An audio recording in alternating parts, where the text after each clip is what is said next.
Matt George, aka Matty McQueen, he was talking about how excited he is for the start of the season. And Matt, before you came on, I was just talking about how the Kings and Monty McNair have been able to somehow, some way flip the pessimists in all Kings fans and flip that into being excited and optimistic and ready for the start of the season. And it surprised the heck out of me.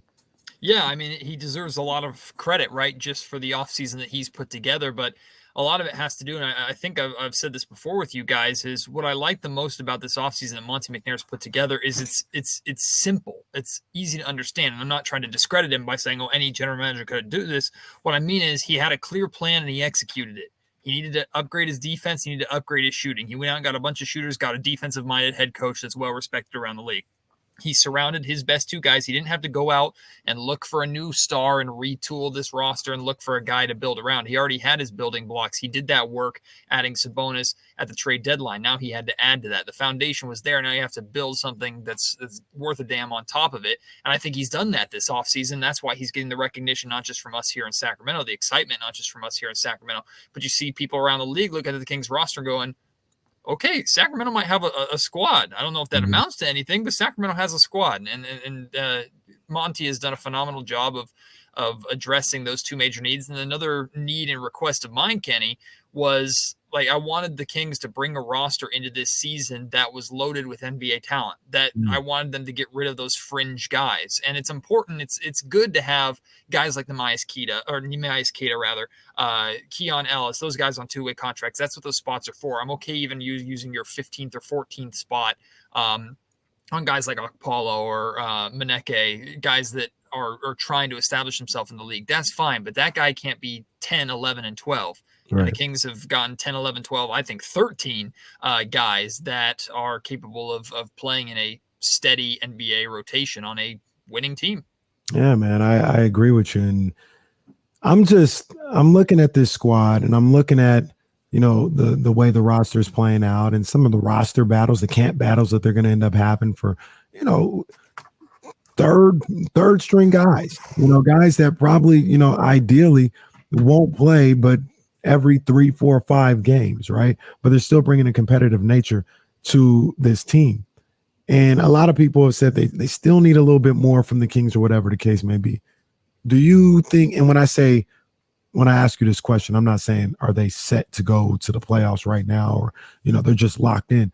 But do you think they need to make another move to strengthen this team, or are they ready to go to start training camp to compete for playing playoff spots? Well, I believe Monty McNair when he says that he's always keeping an eye out for moves to make to upgrade the team. I just don't know necessarily where you go from here. Like the biggest trade asset that Sacramento has is a guy that we've already talked a lot about this summer, which is Harrison Barnes. But like we've talked about before, if you're trading Harrison Barnes, you're trying to upgrade your roster, not get worse. And ultimately, I think you're lucky if you trade Harrison Barnes right now and it's a push, right? If you trade Harrison Barnes for a talent that's equal to him, that's younger on a better contract, that's a push. And even that is, I think, a low chance of happening, low likelihood of happening. So in reality, I think the Kings have upgraded their roster in the best way they possibly could this offseason. Now, maybe this wouldn't fly in an LA or in a Miami or with a couple of these big markets that know, okay, we can change our roster and add a star overnight. That's just not the way it is here in Sacramento. The way you build is by doing what Monty has done. You bring in pieces that are established, pieces that maybe go under the radar a little bit. Like Kevin Huerter, I think, is a perfect example. Like Kevin Huerter is a very solid basketball player in Atlanta. You tell a lot of other teams around the league, or if a lot of other markets were to tell their fan base, hey, Kevin Huerter was the best addition we had this offseason, it's probably a disappointing offseason to them. In Sacramento, I think it's a phenomenal offseason when you partner that with a Malik Monk pickup, a Mike Brown hire, and the fact that Coach Brown and Monty seem to be on such a similar page or on the same wavelength, the amount of guys that from Brown's past, whether it's with the Nigerian team, his time in Golden State, his time in Cleveland, his time in LA, it seems like Monty and his coach are really working together to not just formulate a roster that they're going to bring into the regular season, but to bring in guys who are going to compete, who have the reputation that Brown is looking for to start that competition level at a high level at the beginning of training camp. Like the Kings, I'm expecting will be ready to go come the end of preseason, come the 19th, I think it is, their home opener, because they're going to have been working and competing for the last month. Yeah, I agree with you. It's Matt George from ABC 10 and Locked On Kings here on D-Lo and KC, aka KC and Friends today. I got all my people coming through here today, and I agree with that point. And we talked about something on your latest podcast on the Locked On where we were talking about the schedule, and we'll get into that on here as well. But we talked about how there needs to be a bit of a shift with how the Kings are viewed, and it's up to them to make that change, to just come in and say, look, we're ready to go from day one. We don't have to ease in anything. We're going to make sure that when we step on this floor, there's a level of competitiveness that the other team is going to feel. They're going to feel that immediately. And that's something that I think gets established around this time. Not saying that they have to be playing right now, but you see like photos of De'Aaron Fox on his honeymoon working on his game, and they'll be coming here to Sacramento to scrimmage and things of that nature. It's going to be time to hit the ground running for this team, and it's got to start day one. I think they'll be in a good mindset to be able to do that the way you just talked about. Yeah, I do agree. I think, like, you think back to the 2018 season, right? You think of how the Kings got off to that really, really good start and caught some teams by surprise. But the narrative was still, right, oh, man, they got a bright future. Like, I remember Kevin Durant doing an interview during shoot-around here in Sacramento, and he was talking about, and I think Draymond Green also, they were leaping a ton of praise on, like, De'Aaron Fox and Buddy Hield, and that, of course, like, okay, the Kings building something here. Like, you can see it. I like what this young team is doing. That has to be different. Like, even though that was positive praise and that was the best start that the Kings have gotten off to maybe in the entire 16 years that they've been here, maybe with the or in this drought, with the exception of DeMarcus Cousins' bad or great start before he got sick.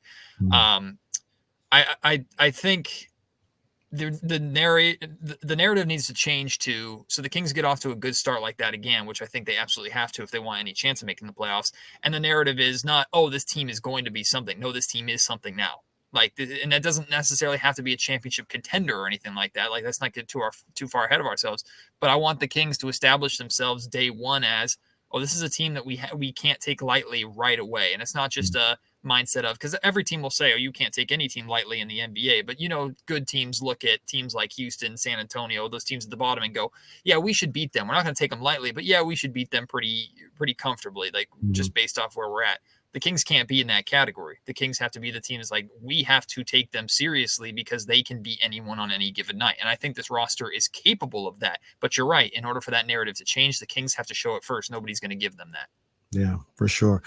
Got my main man, Matt George, on D-Lo and KC today. And Matt, there's some things that I want to ask you that we talked about a little bit as far as home court advantage, as far as what is a national television game. All right, I want to ask you all that stuff, but we're going to take a quick break. I got Matt George from ABC 10 and Locked On Kings. Coming back with me on the other side is Kenny Caraway here on D-Lo and KC.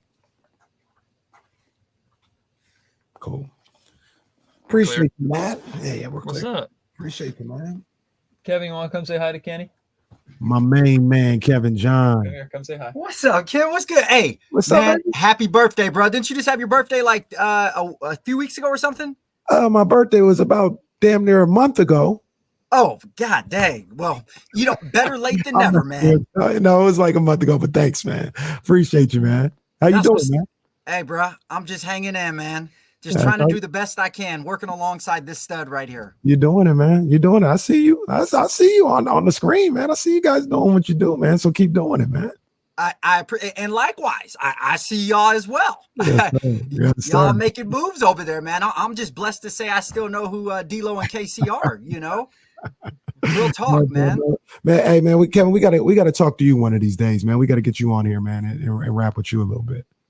I would be blessed. I was waiting for when y'all were gonna come to me. You know what I mean? Now that I'll give you something nicer to look at than caveman right here. So Yo, look, man, I got the lined up beard. You know what I'm saying? I see him lined up on the beard. He ain't just scruffy. He got a little lineup going, man. Probably a little straight edge. I see that. I see him, man. I see him.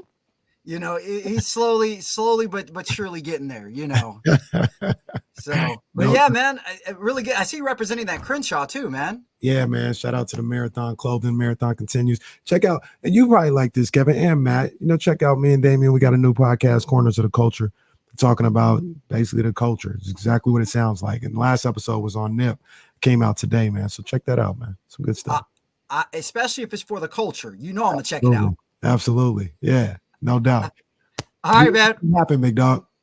Hey, you too, Kenny. Keep grinding, brother. Glad to see you and D-Lo taking over, man. Yes, sir. Likewise, man. You take care. All right, brother. All right. Here you go, man. Take care of my man right there. You know? I think a TV guy would know how to frame himself in the shot, Kevin. Just seeing your chin the entire time. Jesus. Come on. At least I have an attractive chin. Okay? You guys might need a reality show. This is a common occurrence. The amount of times that we've had sports debates in here that have risen to an octave way too high so the entire newsroom can hear everything we're saying. We can't help it. We're sports guys. Yeah, like Ben saying, this is the greatest home run I've ever seen, and it was like 405 feet. No, get in here. The farthest home run I've ever seen in my life. No, that's not the context. He's dumb. He's wrong. What home run was he talking about? So there was I can't remember. I think it was an Atlanta Braves prospect, but I can't remember. It was his first ever game, and he hit the ball over the Green Monster and out of Fenway Park. And I was like, damn, like first ever game and you hit the ball out of a stadium. Like that's pretty rad. Yeah. It's Green Monster. So it's shorter. It's only like 440 feet or whatever it was, but I was still impressed. He hit it out of a ballpark in his first game. Kevin, that's not good enough for me over there. It's just deciding, and I'm just going to rip everything because I could do everything myself. So, dude, have you ever seen me hit a baseball? No, the baseball hit you. Actually, that's true. But at least I stood it and took it like a chip. I'm telling you, that's what you guys need to do. You guys need to go take batting practice at Rayleigh Field or Sutter Health, whatever it is now. Oh boy, yeah. I was never the hitter. I was the defensive player. I was never the hitter. Yeah, probably because I'm shaped like a bat. Well, it's on the legs, it's on the hips, the twerk that you could get. Yeah, have you seen my legs and my hips, Kenny Caraway? No, I haven't seen your legs. It looks like the handle of the bat. Oh man, you guys going anywhere? No, the Niners are gone. No, nothing today, but we're hitting the ground running with our high school football coverage on Friday. Yes. You guys going to Folsom in Monterey Trail? Yeah, that's our game of the week, Folsom Monterey Trail. I won't be there though. I think Kevin's going to be at that game. I think we haven't worked out the schedule yet, but I think I'm going to Elk Grove for Oak Ridge and Kasum. 2 games you're going to be at. Oh, that's going to be a good game. You are going to be at Wood Creek versus Franklin and Roseville versus Oakmont. Okay, I'm Wood Creek versus Franklin. So you'll be in Roseville. And Roseville versus Oakmont. Oak Ridge does play Consumnes Oak though? Jeremy to get of the week. Oh, that's going to be the start time to 8 o'clock. So you're going to the Elk Grove games? So you're going to the games that I pitched? Or are you going to Stockton? The games that I'm doing, Elk Grove versus Granite Bay, and then okay, hold on. All right, we're coming back. Yeah, I'll tell you. I had to mute the mic of the Odd Couple as we were coming back. As they're breaking down, they're having a staff meeting right now, figuring out where they're going for high school football. Week 0 gets kicked off on Friday night. So yeah, Matt's going to be somewhere in Wood Creek somewhere. Kevin, Wood Creek. I'll be at Wood Creek versus Franklin and Roseville versus Oak Ridge. So those are the games I'll be at, and I'm excited, man. Wood Creek's my alma mater. I'm a Timberwolf, so I'll be. Yeah, Wood Creek, class of 2012, baby. Didn't they have a? I don't know if you were. Matter of fact, I know you weren't there. Didn't they have a? Like a highly touted prospect come out of there a couple years ago? Football prospect. There was a big basketball prospect there for a while, but I think he transferred to another school. But I wasn't like a prep school or something like that. Yeah, I wasn't covering them for a while at that time. But yeah, he was a pretty decent name. But yeah, I wasn't covering at the time. Oh well, Wood Creek. We were always better for hoops than we were for football. But hopefully that changes this year. What you guys need to do, I'm telling you right now, is you guys need to get out to Hughes Stadium on a Friday night and go see the McClatchy Lions. All right, playoff mound again this year. Let's go. Rawr, rawr. I'll probably make it out to at least one. Tonight or this year, whatever. Yeah, they need to hold up their end of the bargain and be good. But we were talking about the Sacramento Kings before we went to break, and I wanted to ask you one thing that we talked about earlier. Once again, check me out on the Locked On Kings podcast, the latest episode with my man Matt George. But we talked about the Kings establishing their home court, right? And saying like, look, you come into Sacramento, you got to be prepared to play. We're not doing all this stuff where, you just come in here and it's another easy night. It's another situation where you don't have to worry about playing defense. You don't have to worry about stepping up. None of that stuff. They need to establish the home court. And our guy Will Z, he had a stat that kind of just boggled the mind a little bit when you talk about what the team was last year and what they could be this year. It says last season the Kings were 16-25 at home. If they're going to make the playoffs, they have to defend home court. They start with 4 or 5 games at the G1C, and they have 6 in a row at the end of December. And he asked the question, which I think is perfectly fair. Is 24-17 at home too much to ask for? Absolutely not. No, not at all. You need that if you want to be anywhere remotely close to a 500 team, I think. Absolutely. And that if they were to get to 24-17, I mean, that's 8 games better at home than they were last year. And I just think about like people's thoughts about what this team could be this year. And you keep hearing these numbers. The 30 win total from last year as a total. That's terrible. That's not good at all. 30 wins. Then you talk about the home record of being 16-25. That's atrocious. Mm-hmm. And I'm like, they even if they're not great, even if they're 500, I got them 7 games over 500 at home. But if you're around 500 at home and you're, just kind of just a better team overall, I feel like that should get them to 36, 37, 38 wins. I mean, it shouldn't be that much with this roster and having a guy like Sabonis around all year long to go along with Mike Brown being here. Shouldn't be that much to get into that 36, 37 win total. Well, the reality is an around 500 team at home is a below average team. An above 500 team at home is a average team, and then a unbeatable team at home. Those are like the cream of the crop.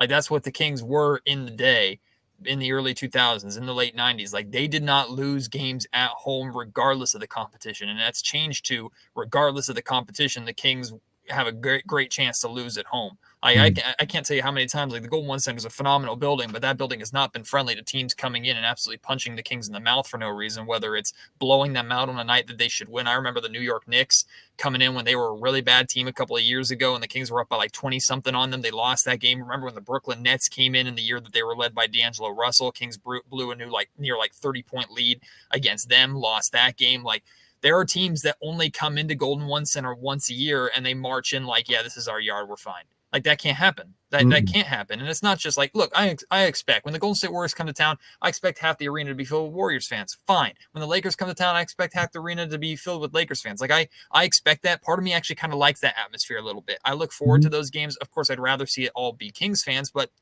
the rivalry atmosphere I think is a little bit fun. I think it's the fans that keep that rivalry alive more than it's the players and the teams themselves, because the Kings have been irrelevant to the Lakers and Warriors for almost 2 decades now. Mm-hmm. So, like, I expect those games to be kind of a 50-50 environment. And look, there's always going to be fans from every team. When the Chicago Bulls come to town, you always see Bulls jerseys in the crowd. When Eastern Conference teams come in, you won't, like Milwaukee Bucks for some reason. There's always a good amount of Bucks fans in the building. There's a lot of Celtics fans that come through. Well, yeah, like that's going to happen. That's fine. But that doesn't mean that you're going to give up your advantage at home. And on top of that, like, you're sleeping in your own bed. Like, all these things play a factor, not a massive factor, but all these things that you're sleeping in your own bed. This is your turf, your preparation, your fan base. Like, you need to be significantly better at home if you want any chance of being good. Can you suddenly become a road warrior team that is above 500 on the road to bail yourself out? Yeah, but good luck relying on that, right? Mm-hmm. So Sacramento definitely needs to handle their business at home. Another reason why they have to get off to such a hot start, regardless of their competition. 4 out of your first 5 at home, Kenny. At worst, you need to be 2-3 during that stretch, but I'm even disappointed with 2-3. You need to be 3-2 during that stretch. You need to. What do you think is the catalyst for them changing the way things go on at the Golden One Center? Is it just like in your opinion, if you had your choice of what changes things, would it be that people come in and go to one center and they just get grimy defensively, or and it's just a headache for teams to come in and play? The crowd gets into it, all this other stuff.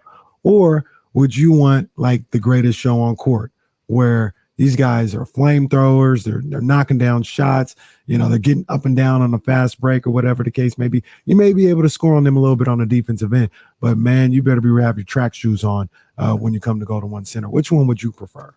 I think it's the second one. I think as much as like it would be nice for the Kings to become like a grimy defensive team, kind of like the Memphis Grizzlies were. And I went through a period of time as a fan. This was before I was covering the team, where I went to every Kings Grizzlies game in Sacramento during their like the Grizzlies grit and grind era with Zebo and Marc Gasol, and when Rudy Gay was on that team, and young Mike Conley and everything.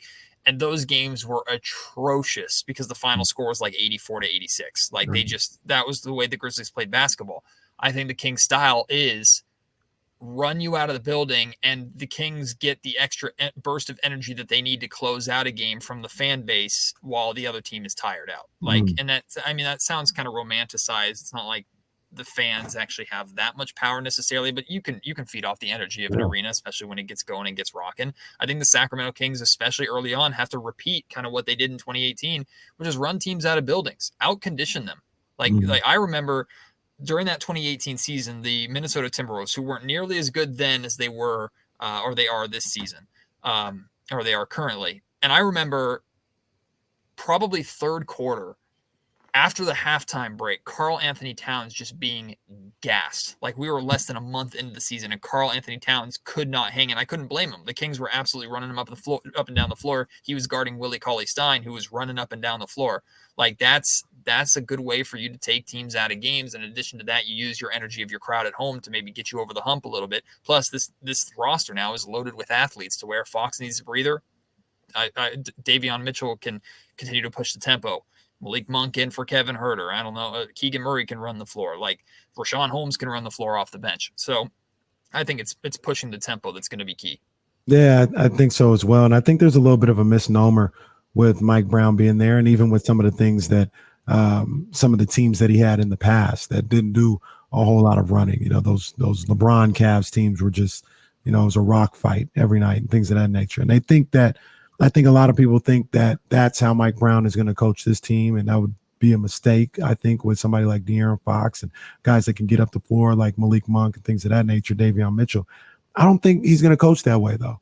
I think he learned that you have to see what the strengths are of your personnel when he was in Golden State, and you have to adjust accordingly, and you have to put them in the best situation to be the best player that they can be for their strengths. And I think they will get up and down the court. I think they will be a bit of a fast breaking team. They'll understand the virtues and it's necessary to play defensively and get a stop before you do anything. But I don't think it's going to be a situation where it's going to be like, all right, get a stop here and then, walk the ball up. I think they're going to be empowered to get their stops, to, create turnovers and get out on the open floor and let the crowd get hyped into the game, get locked into what's going on, and help boost your energy if you're the Sacramento Kings as the game goes along. Well, Kenny, I know you understand this too. Like, I think getting defensive stops, playing better defense makes you a better fast break team. Like Absolutely. Sacramento in 2018, they got out to the fast break when they got defensive stops and when they got defensive rebounds. But hell, they were taking the ball out on the inbound super quickly just to try and beat you up the floor when they would still give up a bunch of points. Like if Mike Brown gets the team to play defensively the way that we expect, like if Davion Mitchell gets a steal, if Domantas Sabonis gets a block, if the Kings secure a rebound, they're running off of that. Like it's easier to get out and run off of a stop than it is taking the ball out of the baseline.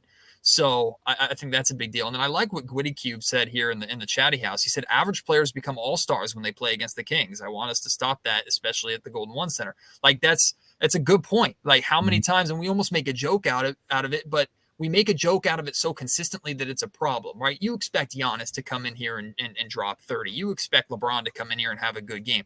But there's no reason why player 6th, 7th man on the roster or fill-in starter on whatever team should come in here and have the game of his life. And to me, that speaks more to the Kings' reputation than anything else, because guys come into the Golden One Center, guys come into a matchup against the Sacramento Kings with the expectation that they're going to get theirs tonight. It's like, this is my opportunity to shine. I'm going to get good looks. This team's so tragic defensively. I'm going to have a lot of opportunities to score. They come in with that mindset and they execute, because, scoring so much is about confidence. Mm-hmm. Like, the Kings need to fix that as well as a lot of their other defensive problems. Don't let everybody come into this building believing that tonight's going to be their night. The court is purple for a reason, not a chameleon of their team color. Exactly. Matt George from ABC 10 and Locked On Kings joining me here on D-Lo and KC. Once again, KC and Friends today, the KC and Friends edition of D-Lo and KC. And you talk about, random guys coming in here and scoring, and Woody Cube talks about it as well. I'm always reminded of, I believe his name was Troy, last name Daniels. He played for the Hornets. Remember, those were like the only 2 good games he had in his entire career, was when he played against the Kings, hit a buzzer beater, against the Kings to win in overtime at like 35 or something like that. PJ Washington a couple years ago had like 42. Now PJ's a good ball player, but damn, 42. Is that what we're letting happen out here? So I agree with both of you guys. They've got to shut that water off. You know what I mean? No, those guys that aren't expected to score more than 10, 12 points max, you can't let them go for 25, 26 points a night. That whenever they're playing you, that's unacceptable. That's got to stop now. And how many times do we see a team that would come in that was missing their best player or their best players, and they would still either put up a really good fight or a lot of times win? Like, look, I know it's a next man up mentality in the NBA, and these guys are NBA players for a reason, right? I'm not trying to disrespect them, but if the Blazers come in and Dame Lillard's not playing, the Kings should not be in danger of losing that game as much as they've been in the past, right? Like, you need to handle your business. If that best player is out, fans should not react like, oh God, someone else is going to step up and win this game. Fans should be with the expectation going like, okay, we know somebody's going to step up, but we're going to handle our business. This is our game here. The advantage, ball's in our court, quite literally. And this is a problem that is not just a recent issue. Like, it happened a lot over the last couple of years to the Kings, but Jason Jones used to make a joke of it nightly over the entire time that he's covered the Kings. Like, who is going to be the guy we've never heard of, the created player on NBA 2K who comes in and drops 25 and has a career high on the Kings? Like, that used to be Jason Jones's joke. And it was real because it actually happened. And I think even Deuce Mason at one point was making it a game where he would like buy some obscure player's jersey if they had a career night, and he ended up buying a handful of jerseys. So it's been a problem here in Sacramento for a while. Yeah, man. Christian in the chat talks about the 76ers game last year at home was the worst I've ever seen. Where everybody sat out. Yeah, I think Damian called them the Scranton 52ers or something like that. And they beat the Kings. They beat the Kings. And that was Tobias Harris the only starter that played in that game, or did he not even play? I don't even remember who didn't play in that game. Tyrese Maxey ended up starting, but at the time he wasn't a starter for the team. But it was him and I always want to call him Flip Johnson, but that's not his name. What's my man's name? The shooter on the Sixers. Which one? The shooting guard. Oh no. Beats me. You remember Flip, what was Flip's name? He used to play for the Sonics. And Flip Saunders? No, not Flip Saunders, RIP. The ball player. He played there we go. Not Melton, not Seth Curry. You guys are both on. Not Cork Moss. What's my other man's name? Jesse probably has it for me right here. I'm looking. DeAnthony Melton. No, it's the shooter, the black guy. Not Danny Green. Shake. Thank you. Shake Milton. Shake Milton. I don't know why I couldn't remember Shake's name, but it reminded me of the guy that used to play for the Sonics. His name was Flip Murray, I think it was. And his name was, there it goes, Terrence, Flip Murray. And they called him Flip because this was not okay. But they called him Flip after Bernie Mac's character in Above the Rim, where Bernie Mac played a homeless guy. and above the rim.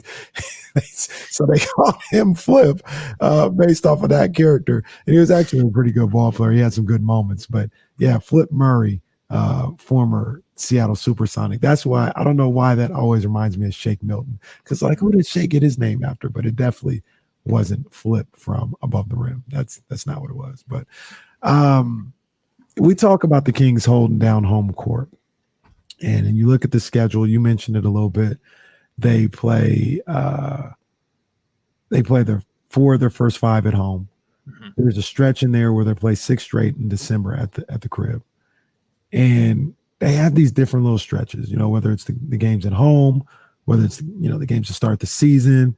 They have the 6-game road trip where it's like Milwaukee, Detroit, Cleveland, Philly, Toronto. I think there's the Knicks are in there or whatever.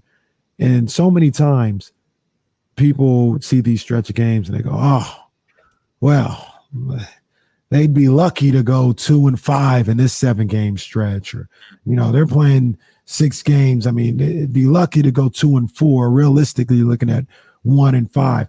And the Kings, and I'm not faulting anybody for doing that because the Kings have made that bed by being terrible for everybody's recent memory for the last 16 years. So why would you think anything else?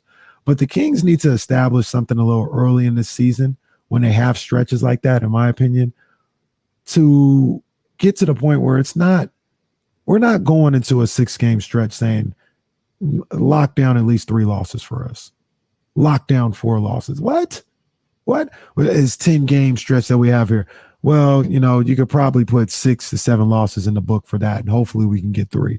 What? Like, they need to get, and I'm not saying the players and the coaching staff is doing that, but they need to establish this in the locker room by winning games early, by saying, hey, we've got a 6-game stretch on the road or at home or whatever the case may be. We're looking at it where 500 is worst case scenario. That's what we're expecting. 500, 6 games, 3-3. We're competitive enough. We're good enough where, let's try and go 4-2 in this. Let's try and get 5-1.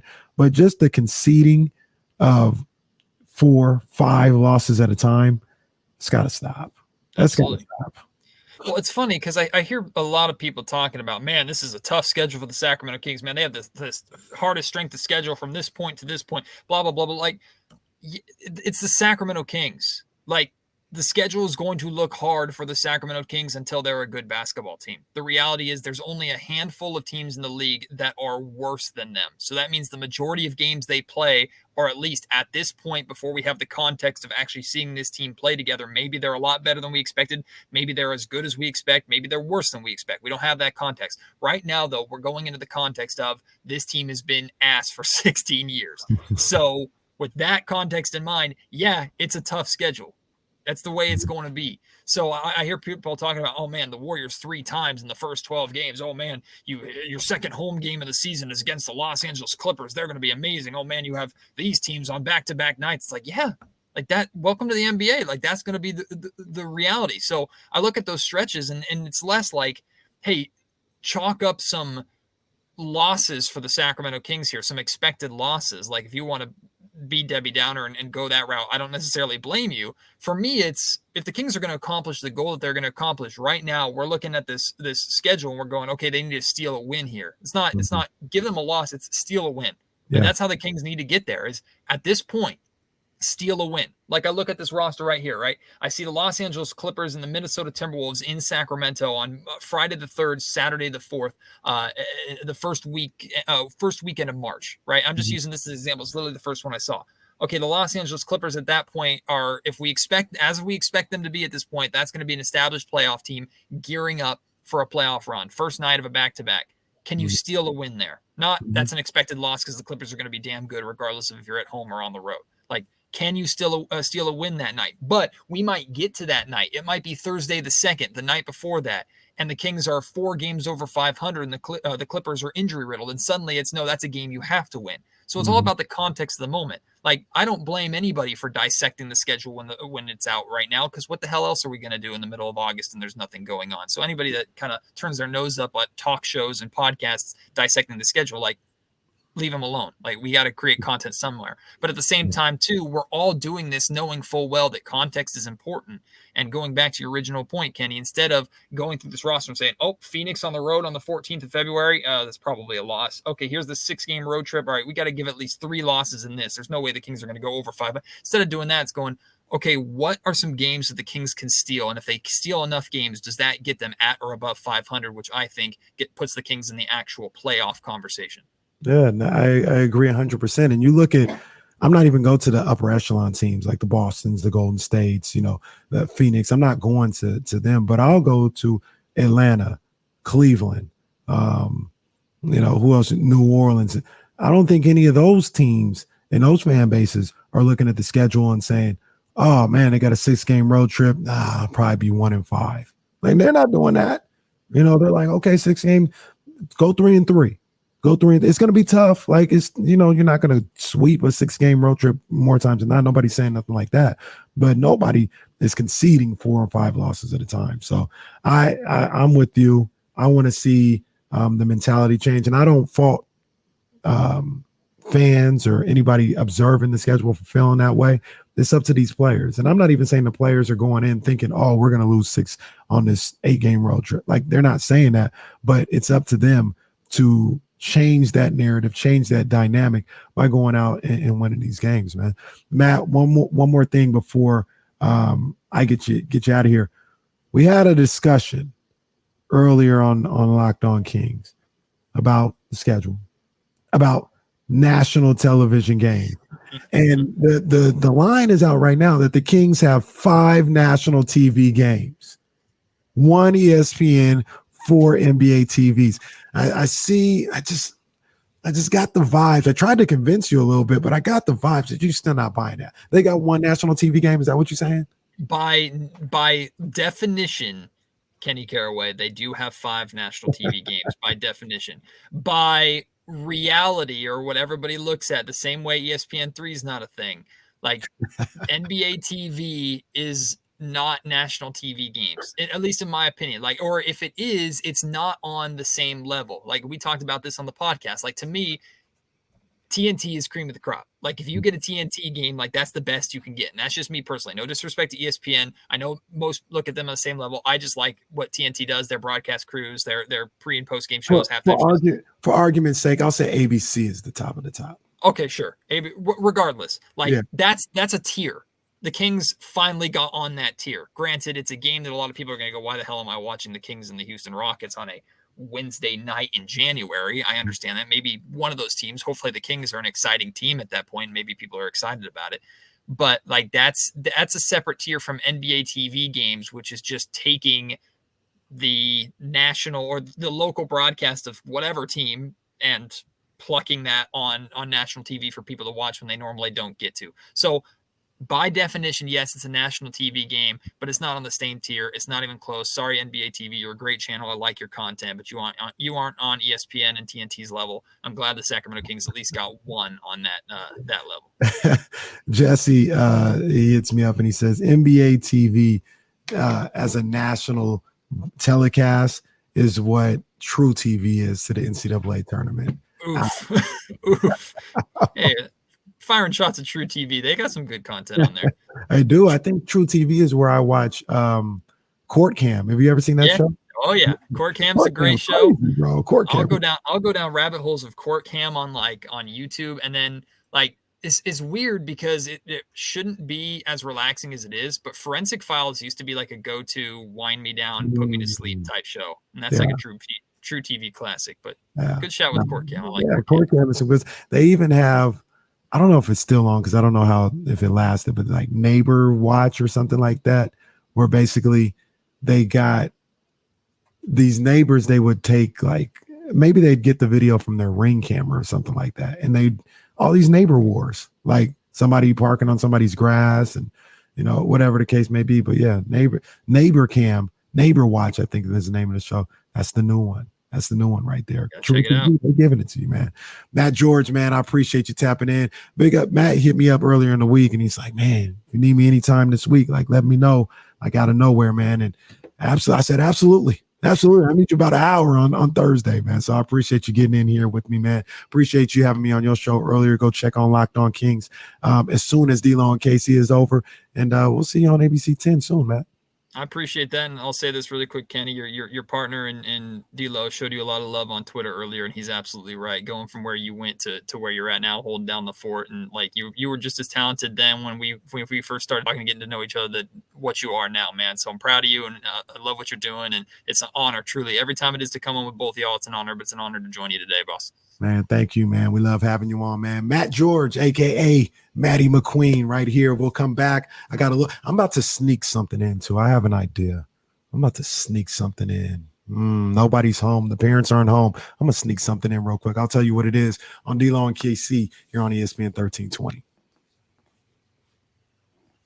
Yes, sir. Appreciate you, big dog. Thank you. Damn, that tease got me. Now I got to stick. I'll keep the show open. Now I got to know. Man, appreciate you tapping in, man. Thank you, bro. Hey, have a great rest of the show, my man. All right, man. Take care.